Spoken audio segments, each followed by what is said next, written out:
Собаки, ждущие счастья в приютах. Алексей Прокурор. Читает Шувалова Ксения. Скрипят приютские ворота. Приходят люди за щенком. И каждому домой охота. Собачье счастье в доме том. Щенки их с резвостью и прытью так быстро свой находят дом. Судьбой и счастьем позабыты.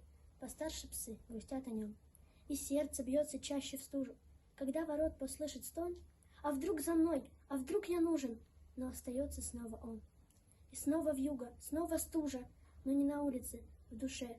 Он снова никому не нужен. И не понять ту боль тебе. Нет, не понять, как сердце бьется. Когда калитка та скрипит, душа его навстречу рвется. Он так давно один сидит. Он ждет тебя, а ты уходишь, забрав забавного щенка. И лишь калитка вслед проплачет, как ждал и верил пес в тебя.